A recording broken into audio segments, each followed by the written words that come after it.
Shalom, shalom, nous voici donc à Shabbat, nous sommes le 13 mars à Yerushalayim et je suis très très heureux, bien sûr, de retrouver mes frères et mes sœurs qui sont sur Skype, je les ai à ma droite là, et je m'efforçais de garder mon regard vers la caméra parce qu'effectivement, lorsque ça va sur YouTube, eh bien, mais j'ai vraiment aujourd'hui à vous dire quelque chose vraiment de solennel. Avant même de louer le Seigneur, je voudrais bénir Dieu pour ce que nous allons entendre, ce que nous allons écouter aussi, qui est d'une solennité exceptionnelle. Voilà, Seigneur, je te demande vraiment de guider ma bouche à tous égards, qu'il n'y ait pas de scorie, qu'il n'y ait pas d'ajout dans ce que je vais dire, que je reste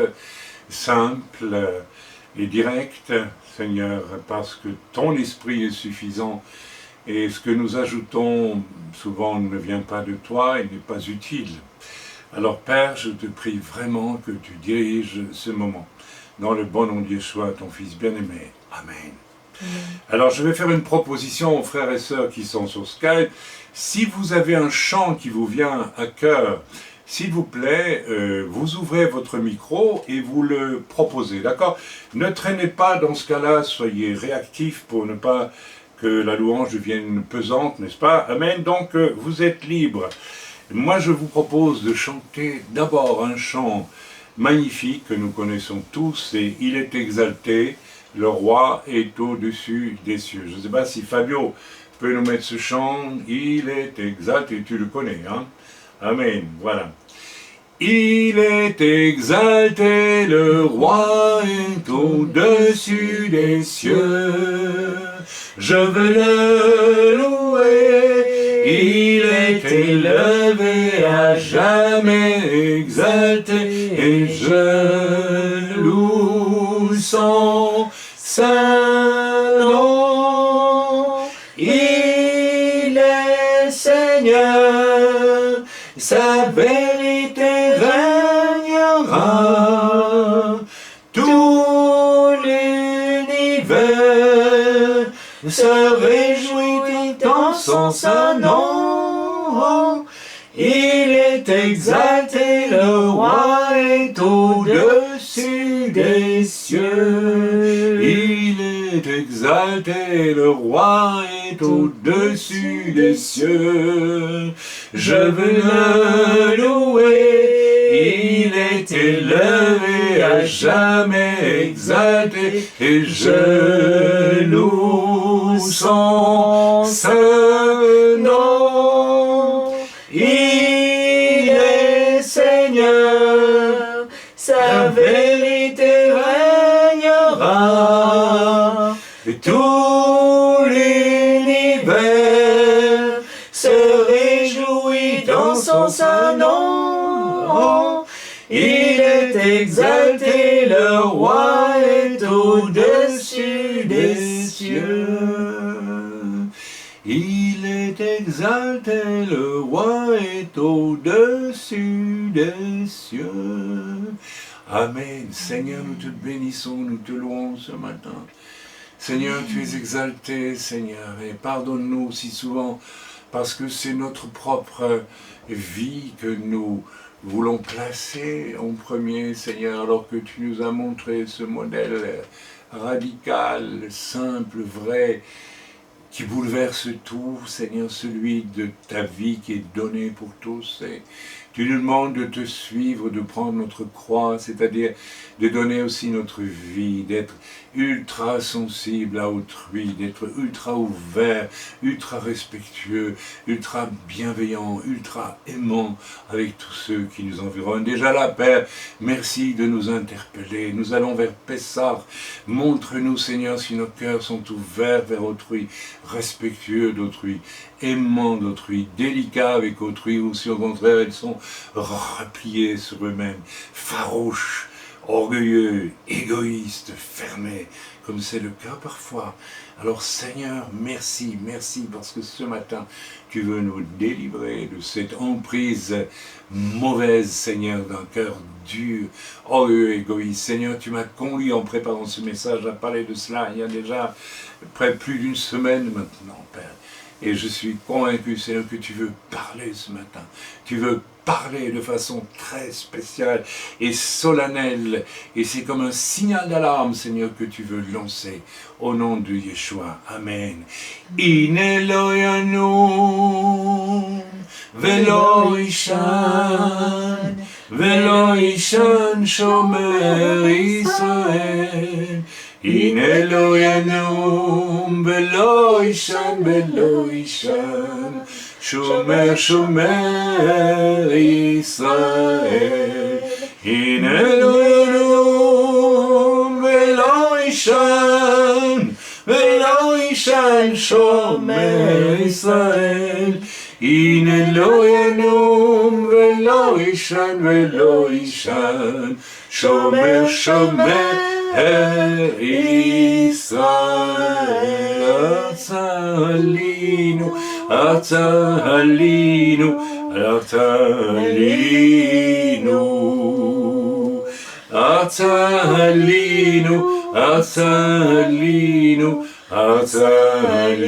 Artalinu, Kfarashnu, Vegan Sadanu, Kfarashnu, Vegan Sadanu, Havalot lo katsanu, Havalot lo katsanu. C'est un chant qui dit, nous montons au pays, et nous avons labouré, mais nous n'avons pas encore récolté de fruits. Oh, il y a un message bien plus subtil que ce que l'on pourrait imaginer. Au premier degré, c'est oui, nous avons labouré, nous avons semé, nous n'avons pas récolté. Mais au second degré, de façon subtile, Seigneur, nous travaillons en vain parce qu'il nous manque quelque chose. Il nous manque quelqu'un, il nous manque celui qui change notre cœur, qui fait que nos cœurs sont à l'image de ton cœur, que ton cœur devient notre cœur. Et Seigneur, alors nous portons d'immenses fruits avec toi et par toi et en toi, je dirais. Merci Seigneur. Autrement, nous ne portons aucun fruit, seulement ceux amers de notre méconnaissance véritable de celui qui est venu pour nous aimer, nous sauver, nous transformer, afin que nous soyons convertis, que nous passions d'un état égoïste et orgueilleux, replié sur nous-mêmes, un état généreux, bon, ouvert et ouvert aux autres, dans le nom de Yeshua. Amen. למען ציון לא ארשה, לא ארשה, ולמען ירושלים לא אשקוט, לא ארשה, עד יצא כנו גאציקה, לא ארשה, וישועתה כלפיד יבא, לא ארשה. Alléluia, Seigneur, béni sois-tu. Ah oui, que ta justice. Alléluia, Jésus. Yesha. Kadosh, Kadosh, Kadosh, Kadosh, Kadosh, Adonai Elohim Tzebaot, Adonai Elohim Tzebaot. Zevaot, Asher Haya, Ve'oveh, Ve'yavo, Asher Haya, Ve'oveh, Ve'yavo.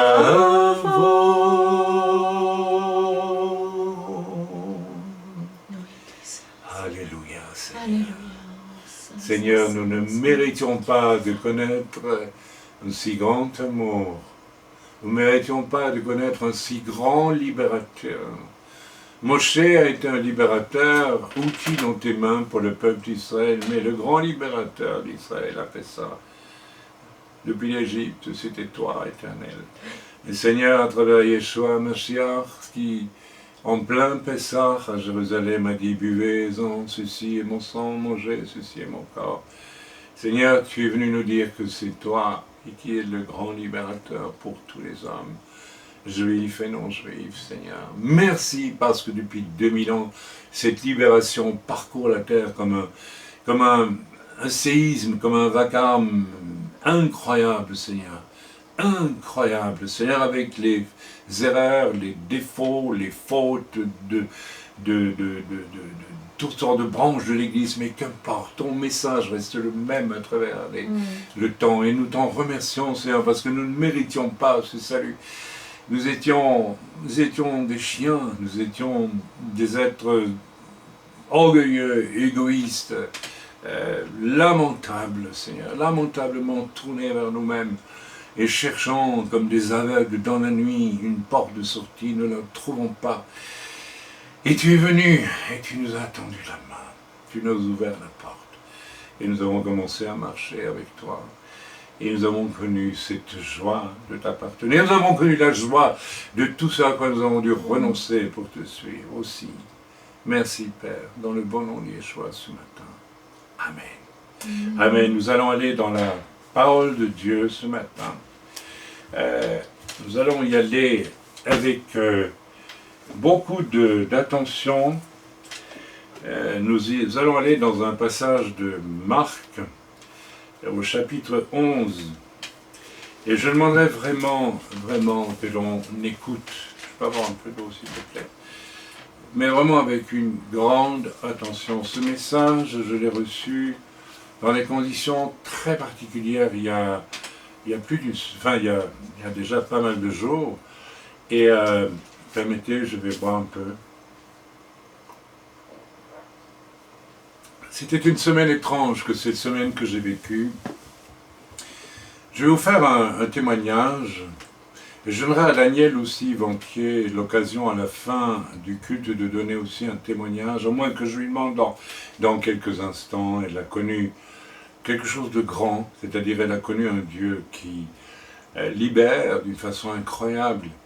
Et Dieu est grand, Dieu est vraiment...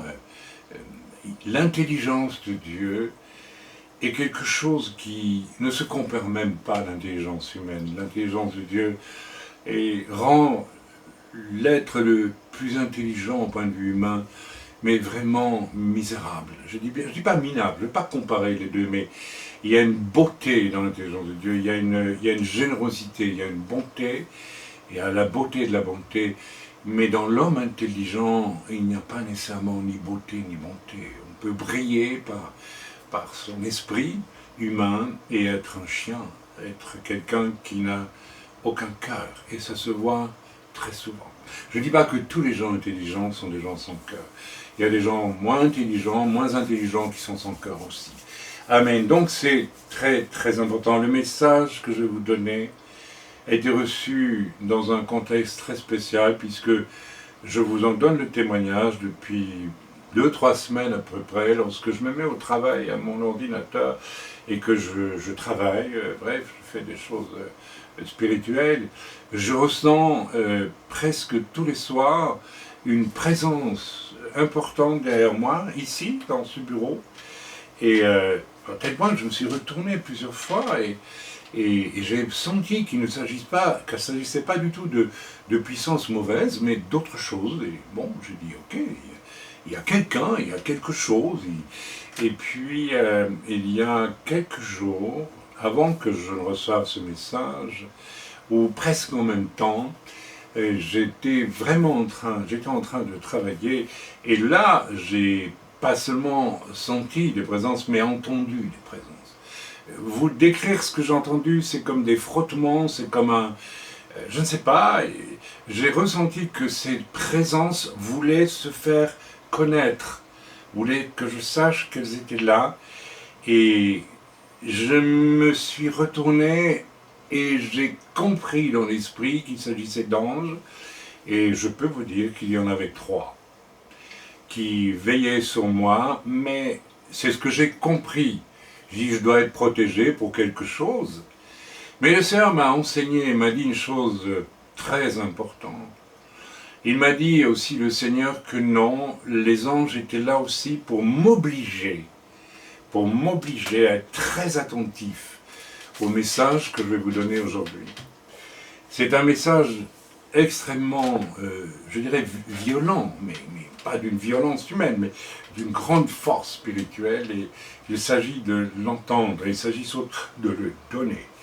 Et donc, je dois dire à Dieu, j'ai appris aussi quelque chose en méditant ces jours-ci, et en pensant à certains comportements que j'observe parfois. J'ai observé, même parmi des chrétiens, et pas mal parmi les chrétiens ou des pseudo-chrétiens, la question étant toujours, qu'est-ce que ça veut dire une conversion pour certaines personnes? C'est pas évident du tout quand on regarde bien. Et j'ai vu des personnes, chrétiennes ou non chrétiennes, et même des chrétiens, donc, se comporter mal, et j'ai compris que ces personnes pouvaient alors être accompagnées de puissances mauvaises, de démons. Oui, bien sûr. Alors, quand il y a le mot démon, on s'imagine tout de suite des choses.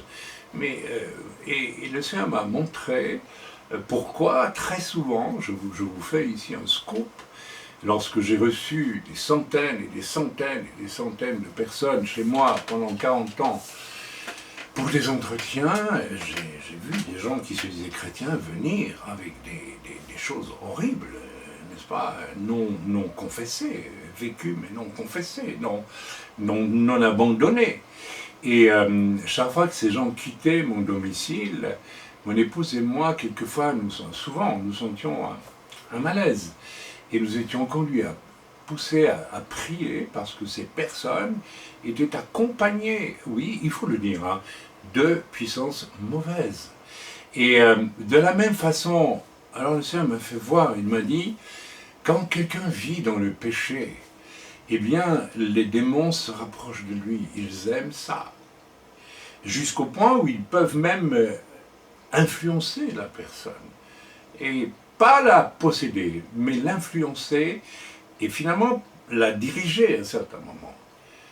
Mais lorsque quelqu'un vit dans la présence de Dieu et qu'il vit une vie sainte, mais pas au sens uniquement moral, de ne pas aller voir ce qui est impur, de ne pas mentir, de ne pas voler, mais plus que ça, c'est-à-dire dans un don de soi réel et permanent et honnête face à Dieu, eh bien, les anges se rapprochent de la personne. Je ne dis pas ça pour faire un alléluia, Chaim, il a des anges. Non, je suis obligé de vous le dire, s'il vous plaît, sanctifiez-vous et vous verrez que les anges se rapprocheront de vous. Je l'ai déjà témoigné, nous avons, ma femme et moi, au moins à 3 reprises vu des anges, dont un qui m'a sauvé la vie de manière évidente et claire, et c'était des périodes où on avait une prière qui durait quelquefois 10 heures d'affilée, n'est-ce pas, devant Dieu, on priait des heures devant Dieu, on était dans une espèce de bouillonnement, d'intimité avec Dieu extraordinaire, et les anges aiment ça, alors ils se rapprochent. Amen. Donc, plus vous passez du temps avec Dieu, plus les anges vont venir vers vous. Ils aiment ça. Ils sont étonnés. Qu'est-ce que c'est que ces humains? C'est pas des anges, c'est pas des esprits. Et Dieu les dit supérieurs aux anges. Nous sommes supérieurs aux anges. Rendez-vous compte. Ils sont intéressés. Ils viennent, ils se rapprochent. Et ils aiment être avec vous. Mais Dans le sens contraire, si vous résistez à Dieu, si vous êtes égoïste, pécheur, et que vous vous permettez des écarts, eh bien les anges se retirent et les démons vont vous rejoindre. Voilà, je l'ai dit, et je pense que c'était une introduction nécessaire. Mes amis, j'ai reçu le message que je vais donner aujourd'hui comme un, je ne sais pas, comme une bombe atomique a explosé quand j'ai lu la parole. C'est dans Marc, donc au chapitre 11, du verset 13 à 26, nous allons lire ça. J'étais au lever, tout simplement, dans ma chambre, et puis j'ai lu, j'ai prié, lu ma portion du jour, et quand j'ai lu ça, je l'avais lu déjà 100 fois, peut-être même plus que ça, 300 fois dans ma vie, j'en sais rien, moi. Mais là, le Seigneur m'a dit, attention, parce que là, je te demande de parler au peuple de Dieu. Ça m'a arraché, en quelque sorte, et j'ai senti qu'il y avait là un message extrêmement important que je souhaite donner aujourd'hui. Amen. Bien, quelqu'un m'a dit, là, il n'y a pas longtemps, en priant, j'ai senti que le Seigneur voulait être utilisé pour mettre une cartouche de dynamite au bas d'un mur pour faire sauter une muraille. Bon, une muraille dans le cœur, en réalité. Le cœur, n'est-ce pas? Le cœur, c'est là que se joue à peu près tout. Voilà. Alors, nous allons lire donc dans Marc au chapitre 11, s'il vous plaît, à partir du verset 13 jusqu'au verset 26. Voilà. Pardon.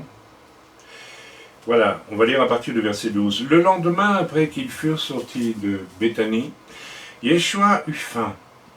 Yeshua a faim.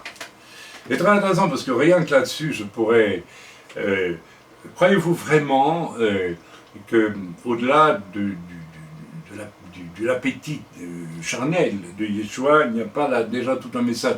Il y a tout un message. Je dirais que ce message qui va venir maintenant, eh bien, je pourrais déjà le résumer en ceci: Jésus a faim de vous.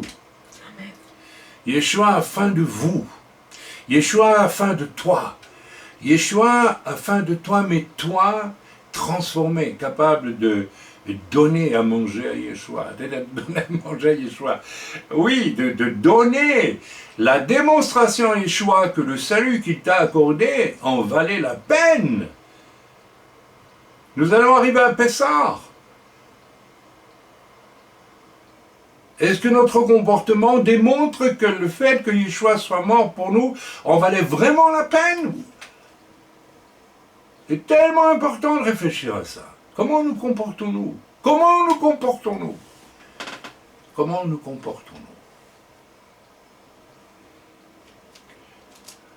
Verset 13. Apercevant de loin un figuier qui avait des feuilles, il alla voir, Yeshua alla voir.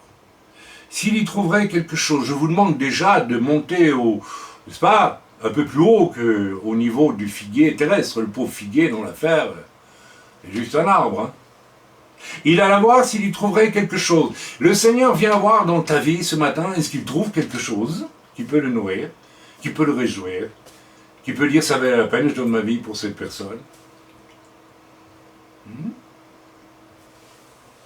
Et s'en étant approché, il ne trouva que des feuilles, car ce n'était pas la saison des figues. Alors vous allez me dire, ah bah oui, mais d'accord, mais bon, il faut attendre que ce soit la saison des figues. Non, non, non, mes amis. Je vais y venir dans quelques instants. Ne nous débarrassons pas trop vite de l'interpellation qui se trouve là-dedans. Elle est grave, elle est très sérieuse. Prenant alors la parole, il lui dit, Yeshua donc parla au figuier, mais il parle à beaucoup d'autres personnes à travers le figuier. D'autant plus que le figuier est le symbole d'Israël. Donc Yeshua parle à Israël de son temps. Il lui parle. Et qu'est-ce qu'il lui dit? Que jamais personne ne mange de ton fruit. Ça veut dire que c'est fini pour toi. Et les disciples l'entendirent. Waouh, quelle phrase. Ça veut dire que c'est fini. Ton temps est fini. Pas complètement fini. Je vais y venir dans quelques instants. Il y avait un nouveau temps qui s'ouvrait et Israël, une partie d'Israël en tout cas, n'en a pas voulu. On va voir. Ils arrivèrent à Jérusalem et Jésus entra dans le temple. Il se mit à chasser ceux qui vendaient et qui achetaient dans le temple. Il renversa les tables des changeurs et les sièges des vendeurs de pigeons et il ne laissait personne transporter aucun objet à travers le temple. Waouh! Quelle autorité! Et il enseignait, il disait, n'est-il pas écrit, ma maison sera appelée une maison de prière pour toutes les nations. Je répète, pour toutes les nations. Et vous, vous en avez fait une caverne de voleurs. On va y venir. On va décrypter tout ça. Les principaux sacrificateurs et les scribes l'ayant entendu cherchèrent les moyens de le faire périr. Ah oui, bien sûr. Car ils craignaient parce que toute la foule était frappée de sa doctrine. Quand le soir fut venu, Yeshua sortit de la ville. Le matin, en passant, les disciples virent le figuier séché jusqu'aux racines. Pierre, se rappelant ce qui s'était passé, dit à Yeshua, Rabbi, regarde, le figuier que tu as maudit a séché.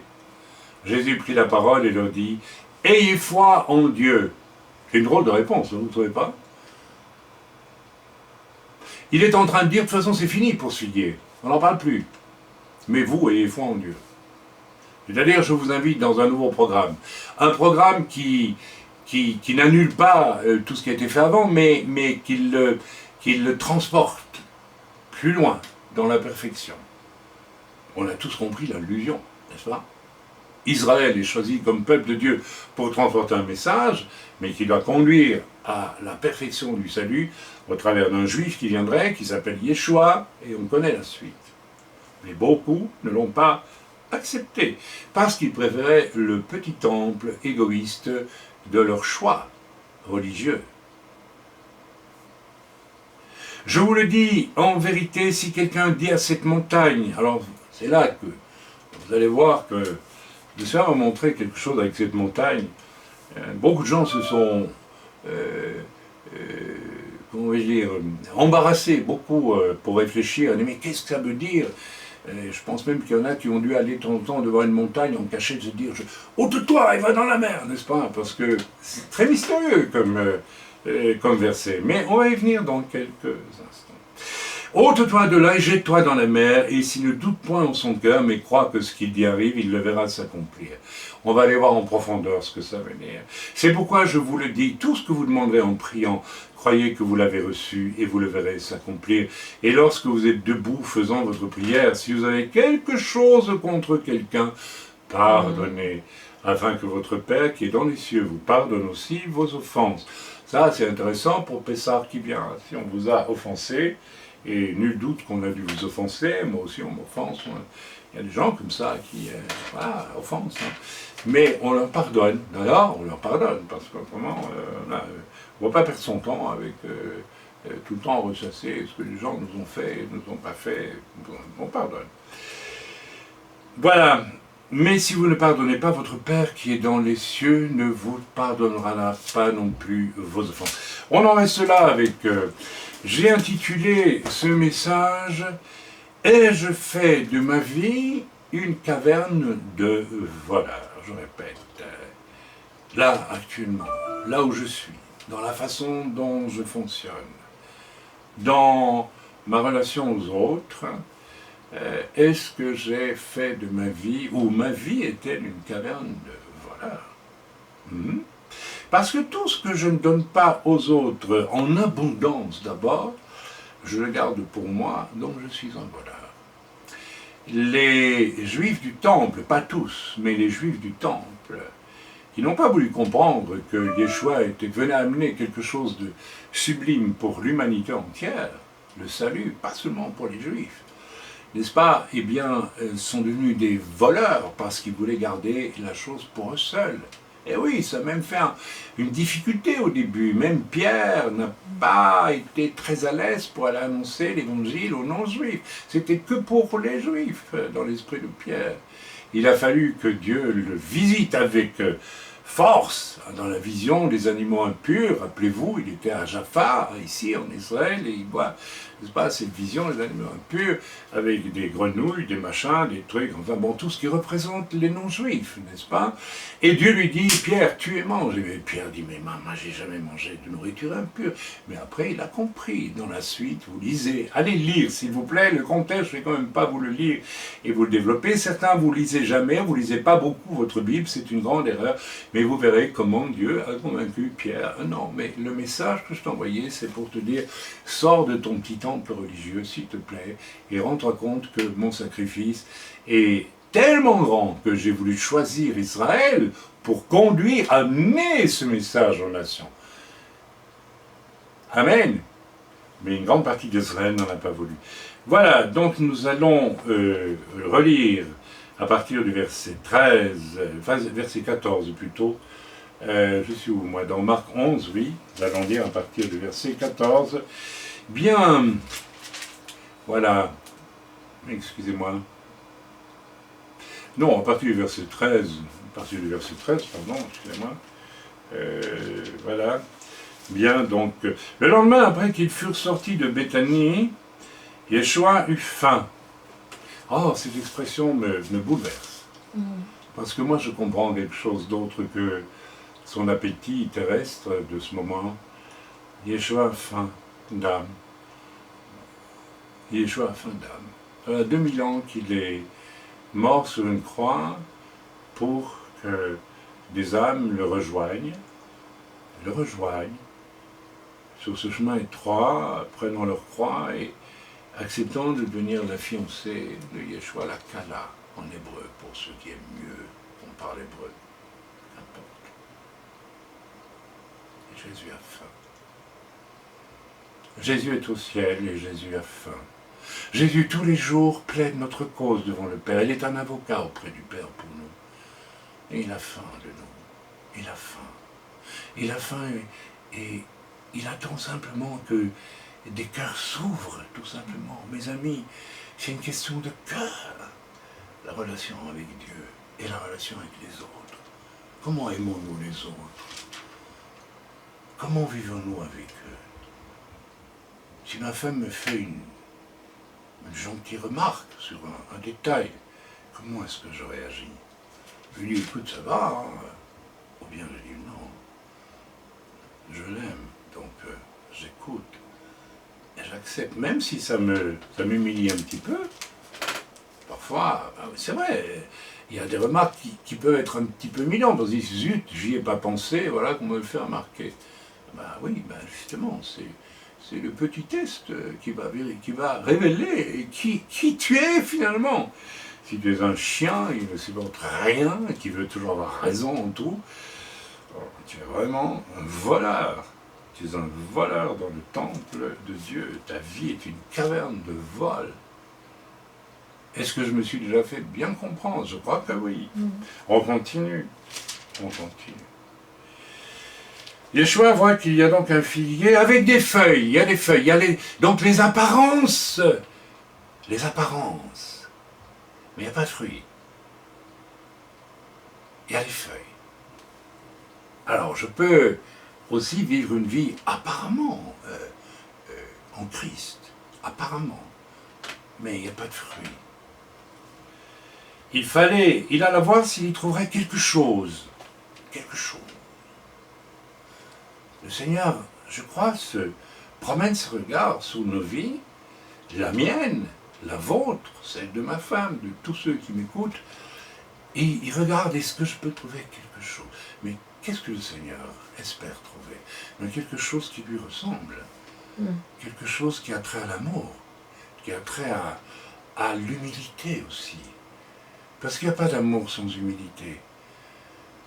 Plus vous serez appelé à aimer, plus Dieu va permettre que vous deveniez toujours plus humble. Ça va ensemble, mes amis.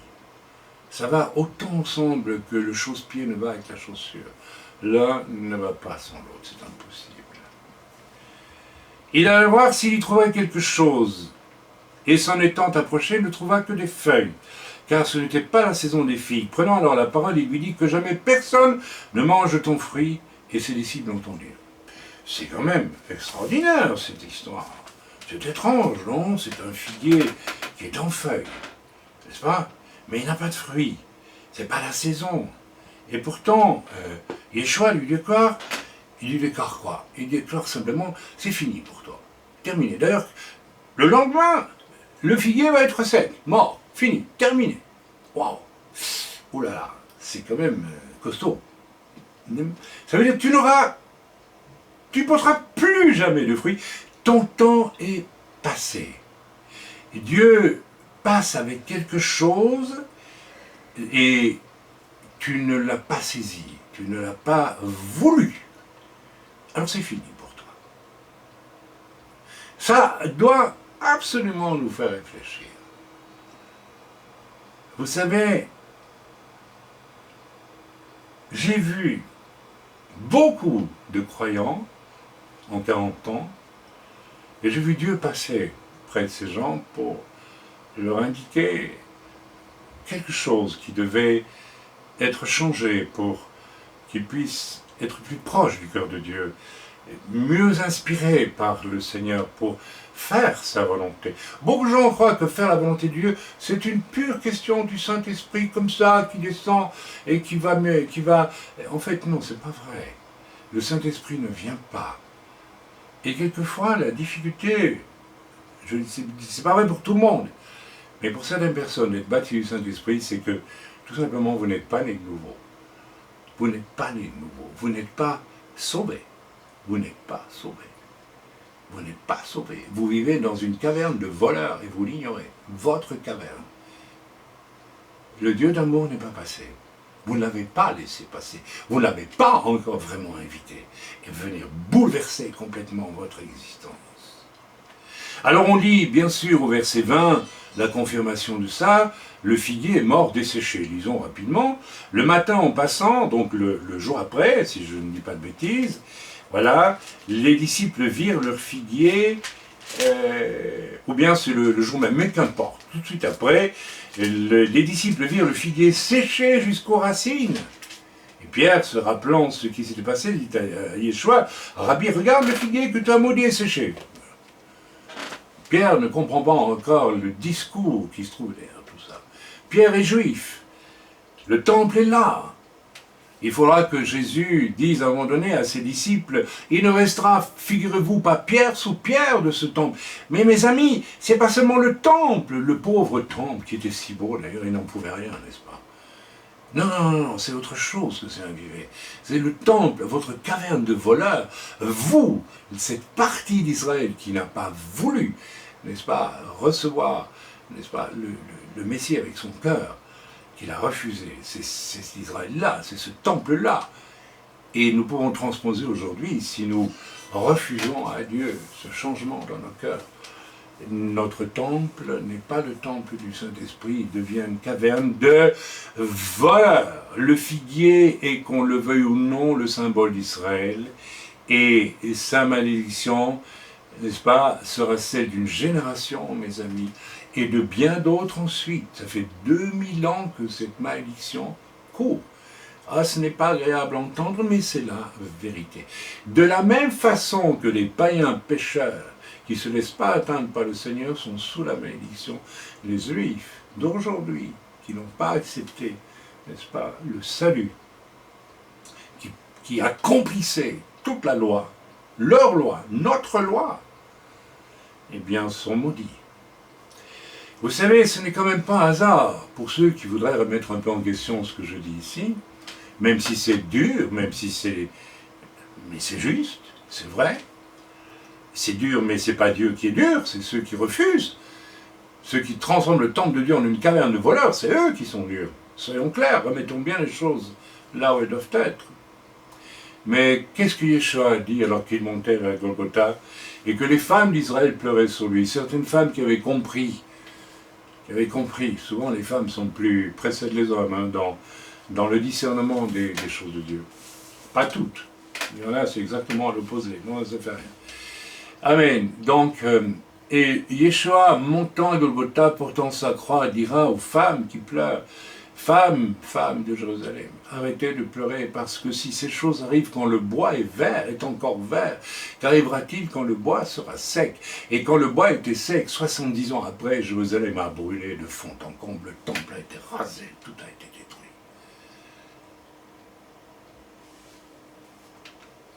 Quel est le... Mes amis, Yeshua agit avec ce figuier en vrai prophète. J'aimerais que vous soyez attentifs à ça. Au travers d'un acte et non d'un discours, il annonce, il annonce implicitement quelque chose, mais le geste est tellement puissant, parce que maudire un figuier qui n'a que des feuilles, alors que ce n'est pas la saison des fruits, ou alors Yeshua est méchant, ou que Dieu me pardonne de parler ainsi, ou pervers, mais non, non, non. Il est en train de dire, ton temps est passé, figuier. C'est fini pour toi. Alors le discours, on commence à comprendre, j'espère. Mais ce qui était vrai pour nos pères israélites à l'époque, est toujours vrai aujourd'hui, pour nous qui descendons d'Israël, ou pour les nations. C'est la même chose, c'est le même problème. Quel est le problème d'Israël? Disons du verset 15 au verset 17, et nous allons comprendre. Ils arrivèrent à Jérusalem et Yeshua entra dans le temple. Il se mit à chasser ceux qui vendaient et qui achetaient dans le temple. Il renversa les tables des changeurs et les sièges des vendeurs de pigeons. Et il ne laissait personne transporter aucun objet à travers le temple, comme j'aime ça. Il ne laissait personne. Il devait courir à gauche et à droite. Pose ça, pose cette table, ne bouge plus. Tais-toi!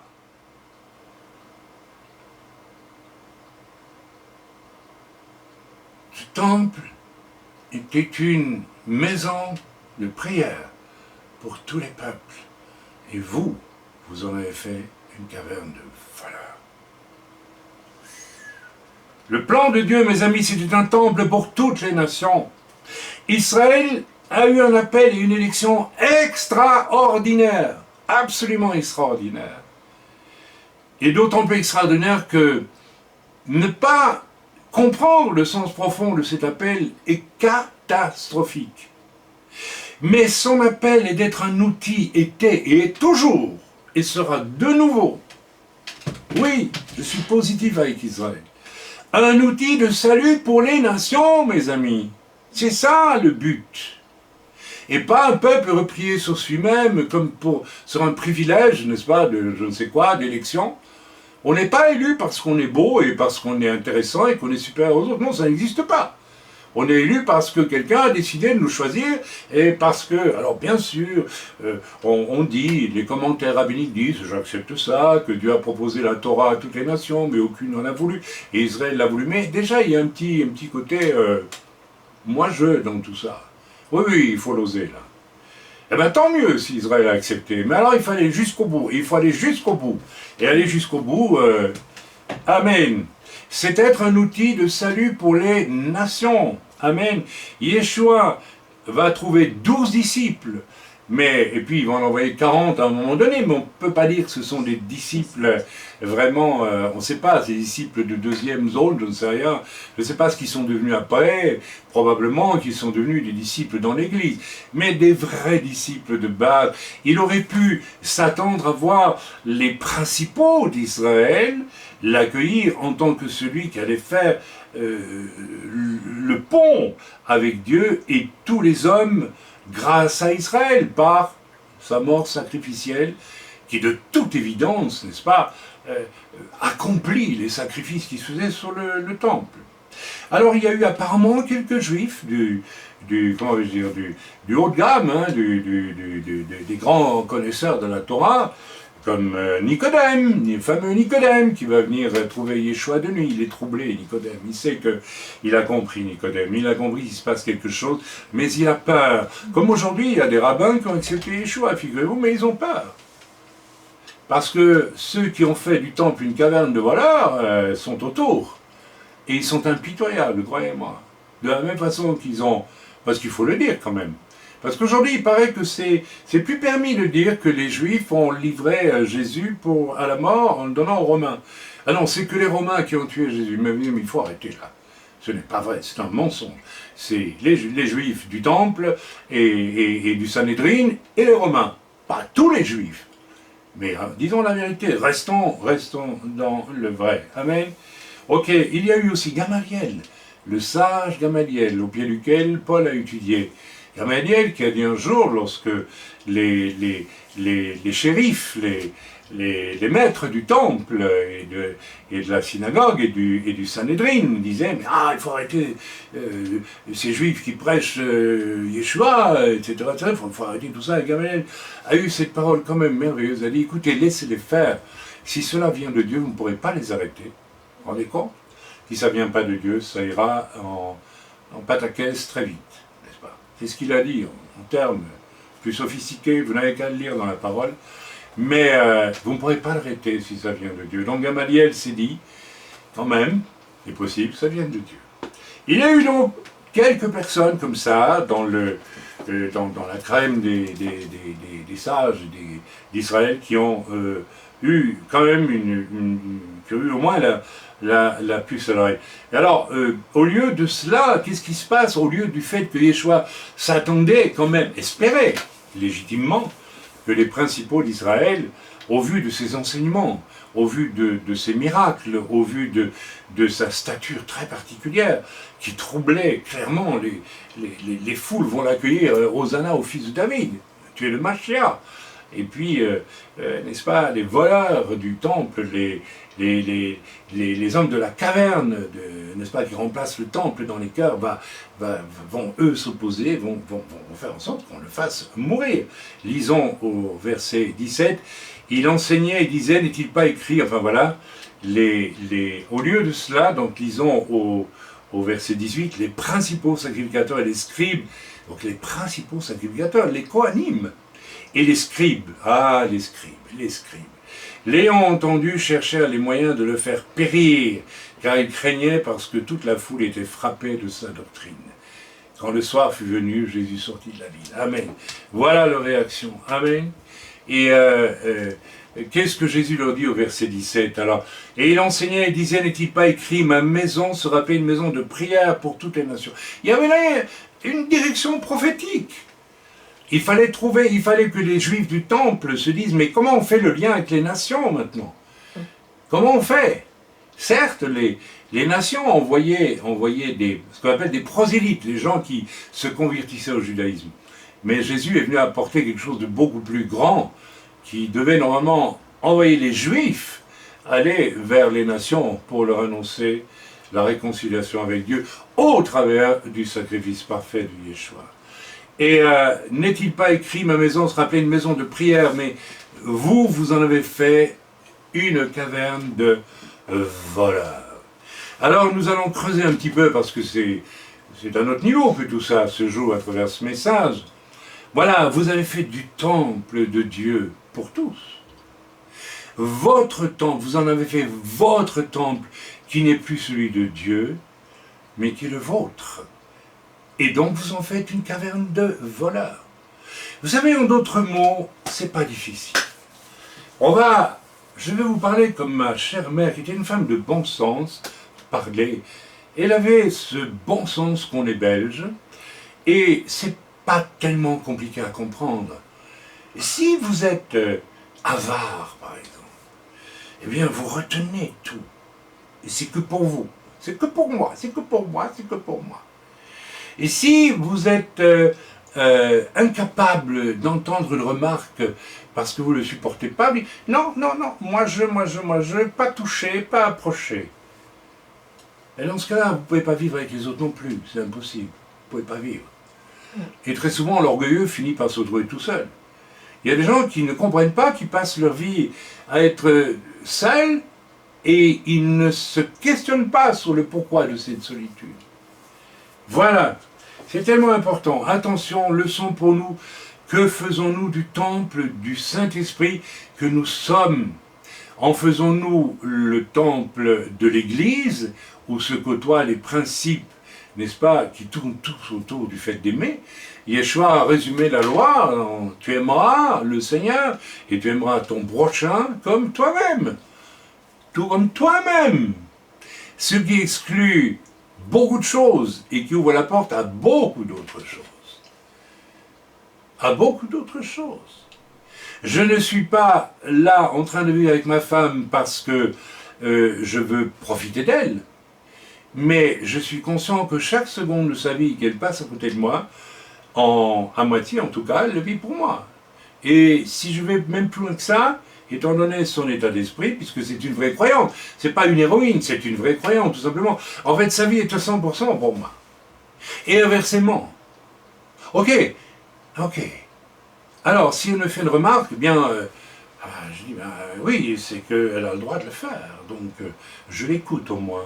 Et je me rends compte qu'elle a le droit et elle a raison. Et parfois même c'est une remarque parce qu'elle aimerait que je fasse une chose comme ça, alors que moi je la fais autrement. Alors à ce moment-là, j'ai le choix. Eh bien, vous savez, dans un premier temps, on se dit, mais après tout, j'ai le droit de garder mes goûts. Et bien, vous savez, avec le temps, on découvre une chose. Il vaut mieux abandonner même ça pour faire plaisir à l'autre. Ah oui, mais c'est ça l'amour. Amen. Ok, attention, il y a une leçon pour nous ce matin. J'espère que respirez-nous avec le cœur généreux de Dieu ou celui médiocre de notre égoïsme. Suis-je sauvé? Si je suis sauvé, car si je ne vis pas ces choses, je le dis haut et fort, toi qui m'écoutes là en ce moment et qui te sens concerné, tu n'es pas sauvé. Et à la fin de ce message, je vais prier et j'espère de tout cœur que tu vas t'effondrer devant Dieu et tu vas donner vraiment ta vie au Seigneur, ton cœur au Seigneur, pour qu'il change ton cœur. Il est grand temps, c'est un avertissement. Dieu m'a saisi par les cheveux en lisant ce message. Il m'a dit, il faut le donner. C'est la dernière chance pour l'une ou l'autre personne qui va entendre ce message.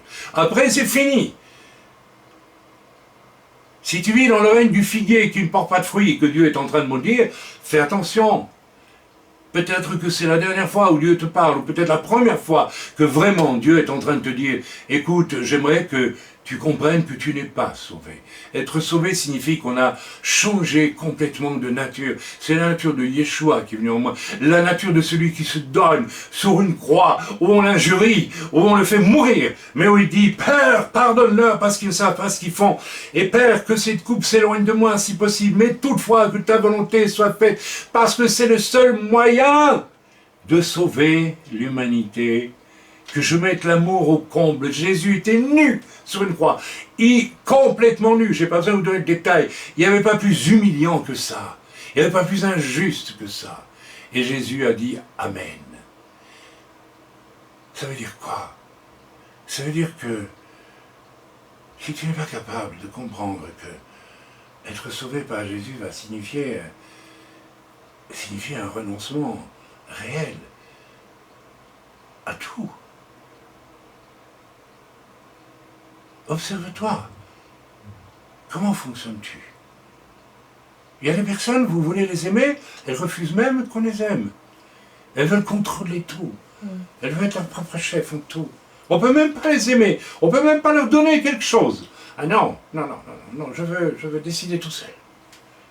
Waouh, quand on en est là, et que le cœur est très dur, mes amis. Très dur. Suis-je sauvé avec un cœur qui bat avec le cœur de Dieu? J'aime cette phrase. Mes amis, il y a des moments où, quand on connaît le Seigneur, et même le plus souvent possible, eh bien, notre cœur bat avec le cœur de Dieu. Même quand on a l'impression que Dieu n'est pas là, ou n'est pas là comme d'habitude. Eh bien, est-ce que mon cœur continue à battre avec le cœur de Dieu? Est-ce que je continue à aimer Dieu? C'est tellement beau. Ou suis-je horriblement replié sur moi, construisant mon propre temple, n'est-ce pas, avec de l'orgueil, avec de l'égoïsme, avec de la susceptibilité, avec de la petitesse, avec de la pusillanimité, de la superficialité et d'autres choses hantées que je vous laisse trouver vous-même. Je me donne vraiment à Dieu et à l'Église que je fréquente. C'est le grand challenge de milliers, de centaines de milliers de chrétiens aujourd'hui. Ils veulent être sauvés, mais l'Église, ils n'en veulent pas. L'Église, c'est le lieu du partage, c'est le lieu de la rencontre avec les autres, et ça va. C'est là qu'on va apprendre à aimer, c'est là que Dieu va vouloir voir. C'est le premier endroit. Autrement, nous ne pouvons même pas annoncer la bonne nouvelle à ceux qui nous entourent. Si nous ratons le test de l'Église, nous sommes bons à rien. Puisque l'Église, c'est la fiancée de Christ, c'est la future épouse de Christ. Donc c'est l'endroit où, le premier endroit où nous devons vivre cette communion fraternelle faite d'amour et d'humilité. C'est extrêmement important. Amen. Ok. Alors, mes amis, si je ne vis pas cela, je fais de ma vie une caverne de voleurs. Et il y a un grand danger parce que je risque presque automatiquement de bientôt ressembler aux hommes du verset 18. Et qu'est-ce qu'ils sont, ces hommes du verset 18? Immédiatement, la réaction est là. Les principaux sacrificateurs et les scribes, l'ayant entendu, cherchèrent les moyens de le faire périr. Ils nous invitent à changer. Nous n'en voulons pas, on va le tuer, parce qu'il dégage.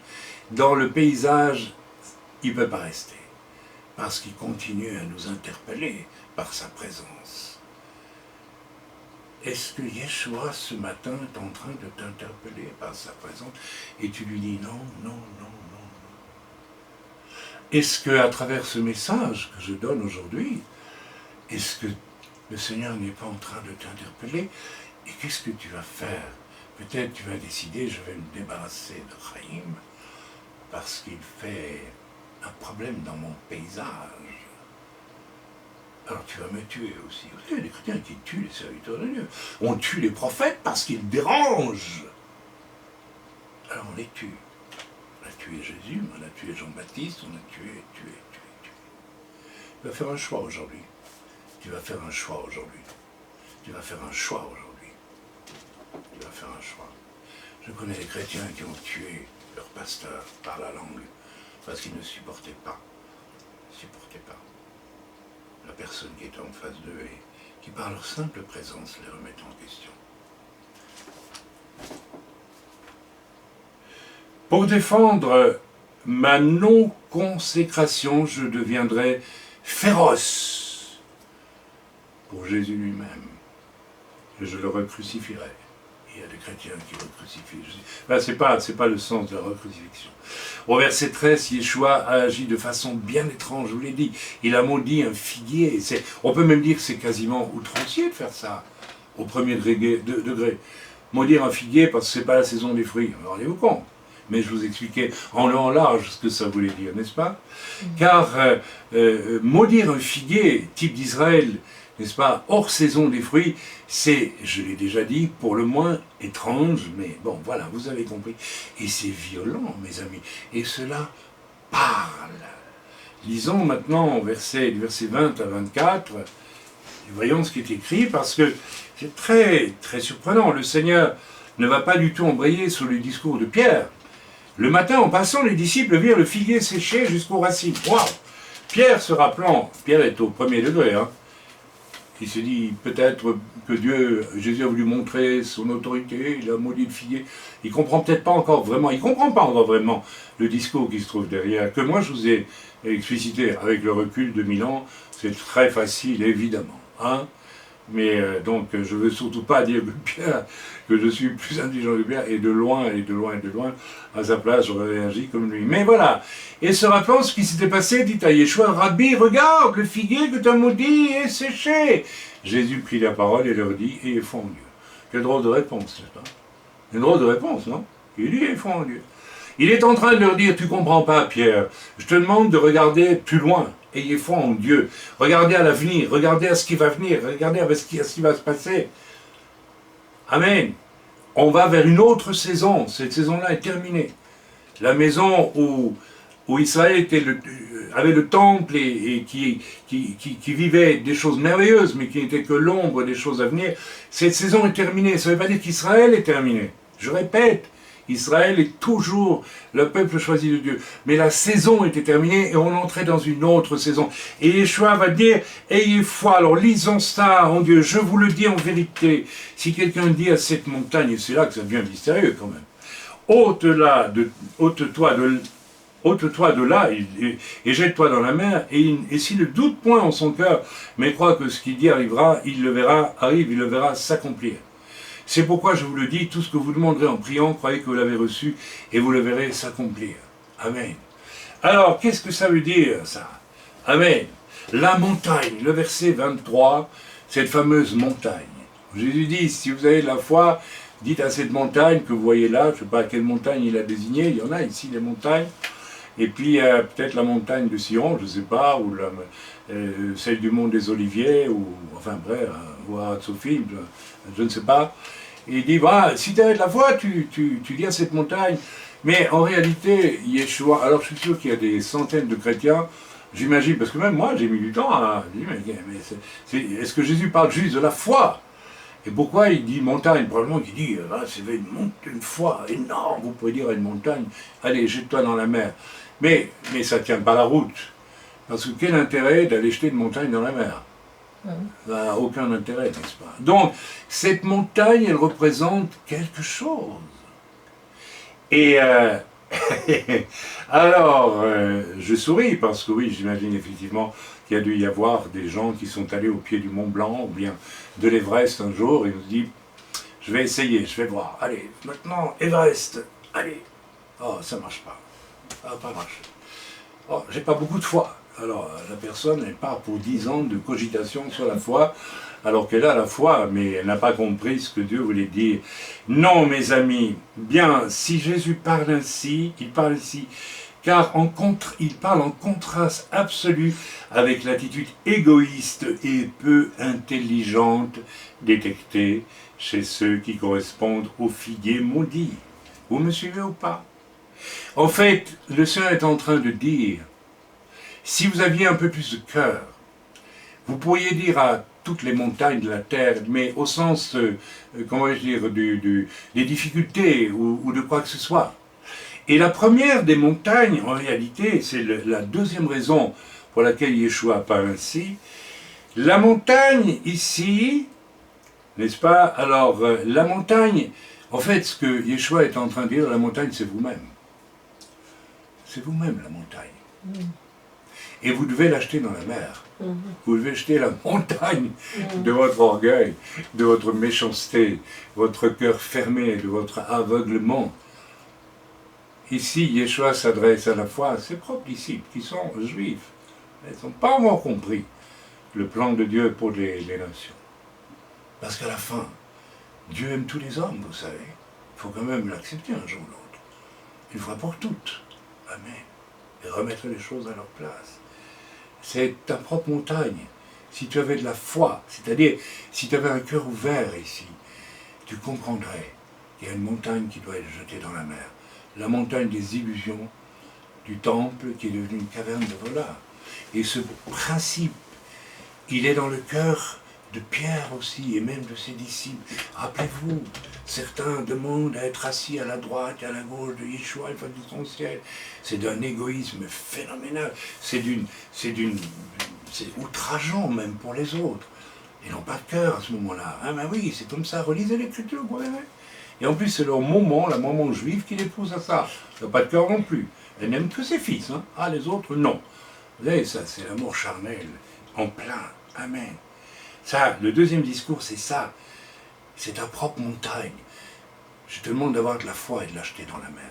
Et si tu la jettes dans la mer, elle ira dans la mer. La montagne de toutes tes incompréhensions, de ton cœur fermé, c'est cette montagne-là que le Seigneur veut. La montagne de ton égoïsme, de ton petit temple, n'est-ce pas, de ta petite grotte dans laquelle tu te trompes, n'est-ce pas? Eh bien, c'est celle-là, c'est cette montagne-là que le Seigneur te demande de... Ici, Dieu, mes amis, invite, écoutez bien ce que je veux dire, ceux qui répondent à la grande, à la grandeur de la foi. La grandeur, pourquoi les gens n'ont pas beaucoup de foi? Eh bien, voyez-vous, j'ai l'impression que la foi va avec le cœur.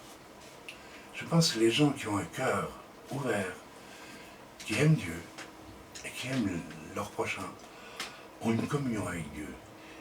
Et ils ont la foi d'une façon beaucoup plus forte, je crois. Parce qu'ils croient que lorsqu'ils demandent à ce Dieu qu'ils connaissent, parce qu'ils l'aiment. Vous savez, si je téléphone à mon épouse, je suis au bout de la terre, je lui téléphone, non, tu peux faire ça pour moi, je suis sûr qu'elle le fait pour moi. Pourquoi? parce que je l'aime depuis longtemps et qu'elle m'aime. Donc elle le fera. Mais si ma relation avec ma femme n'est pas très chaude, n'est pas très... Vous voyez ce que je veux dire? Je lui demandais quelque chose, je ne suis pas sûr qu'elle le fera. Donc c'est pas la foi, je ne peux pas être... La foi va avec l'amour. Mes amis, si nous n'aimons pas notre prochain, nous ne vivrons rien comme expérience de foi. Rien, rien, rien. Ici Dieu invite ceux qui répondent à la grandeur de la foi, au cœur large, très large, au véritable appel de Dieu, c'est-à-dire il les invite à un cœur ouvert de cœur et d'esprit, mes amis. Un cœur toujours ouvert, aimant et, attention, humble. Humble. L'amour et l'humilité vont aussi ensemble. L'amour, la foi, l'humilité, tout ça, ça va dans la même direction. Si tu n'as pas d'humilité, si tu ne supportes pas qu'on te fasse une petite remarque, tu n'as aucun amour pour celui qui te parle. Tu ne le supportes pas. Tu ne t'aimes que toi-même, ta personne, ta petite personne. Tu vis au fond d'une caverne de voleurs et tu ne le sais même pas. Il est temps que tu en sortes. Il est temps que tu sortes de ta caverne ce matin. Tu te mettes à genoux devant Yeshua et tu dis, Seigneur, sauve-moi, je suis perdu. Sauve-moi. Amen. Voilà. Toujours ouvert, aimant et humble, mais les gens du figuier, je ne parle pas ici des Juifs, je parle de ces Juifs de ce temps-là, certains en tout cas, mais de beaucoup, de n'importe qui aujourd'hui, n'est-ce pas, sont toujours dans un orgueil épouvantable, épouvantable. Celui qui est aveugle, celui qui est celui du cœur obscur, qui refuse de voir autre chose que moi, soit au fond de sa grotte. Ils sont déjà maudits, ces gens-là. Ils sont maudits. Ils sont réprouvés. Ils s'auto-maudissent eux-mêmes. Ils s'auto-mutilent. Et ils sont aveugles de ce qu'ils font. Ils ne le voient même pas. Et pire, ils tuent leur libérateur qui est Yeshua. Fin de parenthèse. Quant à ceux qui marchent avec un cœur aimant, humble et donc intelligent, eh oui, intelligent. L'intelligence, c'est pas d'avoir un cerveau bien fait. L'intelligence, c'est de réussir ce qu'on fait. Oui, fait. Eh oui, on peut être très intelligent et rater tout dans la vie. Rater la cible. Donc on n'est pas intelligent du tout. Voilà, on peut être intelligent et se comporter d'une façon bête. Oui, on peut être intelligent et se comporter d'une façon très bête. Amen. Dieu leur promet à tous ceux-là, je parle de ceux qui suivent le Seigneur avec un cœur ouvert, que toutes maintenant les montagnes qu'ils vont rencontrer dans leur parcours, et vous en rencontrerez, sous toutes sortes de formes, toutes sortes de formes. Un enfant handicapé, une perte d'emploi, un conjoint difficile, des conflits avec ceci, une opposition, quand vous voulez faire quelque chose pour le Seigneur, eh bien le diable se déchaîne.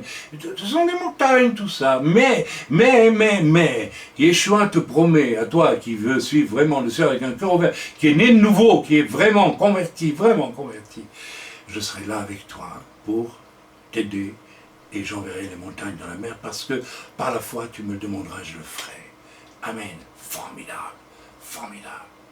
Juste un rappel, le fond de la mer, mes amis, puisque Yeshua veut envoyer toutes nos montagnes au fond de la mer, et la première des montagnes, eh bien, c'est moi. Le fond de la mer, c'est le lieu où Dieu oublie les péchés de ceux qui se repentent, puisqu'il est écrit, Dieu envoie nos péchés, le souvenir de nos péchés au fond de la mer, les oublie. Nous savons ce que représente le fond de la mer, ce lieu où toutes les impuretés se retrouvent tout en bas, et où des animaux, des poissons de toutes sortes sont faits pour les manger, les recycler une dernière fois. Mes amis, à nous de voir, à toi de voir, toi qui m'écoutes, ce que les montagnes peuvent être sur votre route. Si vous servez Dieu, vous en rencontrerez. Peut-être que vous arrêtez à la première montagne et vous dites stop, j'arrête. Bon, très bien. Tu peux choisir comme cela. Il y a des gens qui vont comme ça. Ils disent oh, moi je veux rester superficiel. Ils disent, oh, pas trop quand même. Hein. C'est trop difficile. Ok, Tu t'es arrêté devant une montagne. Et cette montagne devient ta montagne, c'est-à-dire ça devient toi-même. N'est-ce pas? Alors nous pouvons devenir nous-mêmes la montagne pour nous-mêmes. Vous me comprenez? Vous me suivez? Ok, mais si vous servez Dieu de tout votre cœur, vous rencontrerez des montagnes, mais avec foi, je dis, vous en triompherez. Mais au départ de votre route, même au départ de votre route, le premier pas que vous faites quand vous êtes sauvé, la première montagne que Dieu veut ôter de votre vie, avec votre accord bien sûr, mais c'est vous-même. C'est vous-même, c'est votre orgueil, c'est votre fierté. J'ai connu ça le jour où j'ai accepté les choix. L'évangéliste qui était dans la salle a fait l'appel et je ne suis pas venu, je suis resté assis. Et pourtant je voulais. Vous savez pourquoi? Parce qu'il y avait une montagne d'orgueil dans ma vie. Une montagne d'orgueil. Et je ne suis pas allé. Dieu m'a tendu la main. Je devais juste me lever et aller vers le prédicateur, qui était l'outil de Dieu pour ça. Comment traitons-nous aussi les serviteurs que Dieu met sur notre route? Comment les traitons-nous? Quelqu'un a dit un jour, montre-moi comment tu traites le serviteur ou les serviteurs, je saurai comment tu traites Dieu. Mais il y avait une montagne dans ma vie, c'était l'orgueil. Oh, le Seigneur a dit, d'accord, je vais te montrer à quel point c'est moche. Et le jour même, quand la réunion s'est finie, j'avais tellement honte, je dis, j'ai raté quelque chose. Je suis sauvé, mais j'ai raté quelque chose, je suis vraiment idiot. Tout ça parce que j'étais fier, tellement fier. Merci Seigneur, parce que ça s'est enlevé. La montagne est partie au fond de la mer. Ça n'a pas été facile, hein, mais c'est jamais facile. Amen. Voilà. Alors attention, n'est-ce pas? Les gens du figuier, ceux qui font du temple de Dieu, n'est-ce pas? Son projet large et généreux, n'est-ce pas? Qui requiert des ouvriers. Ils en font une boutique fermée. Made in Moa, et rien que Moa. Amen. Alors où en es-tu? Où en es-tu, mon frère? Où en es-tu, ma soeur? Où en suis-je, même moi qui vous prêche? Oh Seigneur, où en suis-je? Alors je vais vous demander de réfléchir réellement. Peut-être que tu n'es pas sauvé du tout. Peut-être que tu es sauvé, mais dès que tu te heurtes à une petite colline qui demande la consécration, tu dis stop, j'arrête, et après la colline grandit. Ça devient une montagne. Peut-être que tu es un peu découragé parce que jusqu'à aujourd'hui, tu n'es pas de cela, mais tu avances. Et chaque fois qu'il y a des montagnes, tu dis Seigneur, ça y est, j'y vais par la foi, je vais obtenir la victoire. Il n'y a pas beaucoup de combattants qui vivent cela, alors qu'on devrait tous le vivre. Mais il y a pire que ça. Peut-être que tu n'es même pas sauvé du tout. Tu n'es pas sauvé du tout. Tu vis au fond d'une caverne de voleurs et tu crois que tu es dans le temple du Dieu vivant. Tu n'es pas dans le temple du Dieu vivant. Tu dois naître de nouveau. Et ça, c'est une affaire entre toi et Dieu maintenant, là où tu te trouves. Je vais même pas te demander de t'agenouiller. Si je te demande, agenouille-toi et reconnais la vérité devant Dieu. Tu dis, Seigneur, non, je suis orgueilleux, susceptible, égoïste, centré sur moi.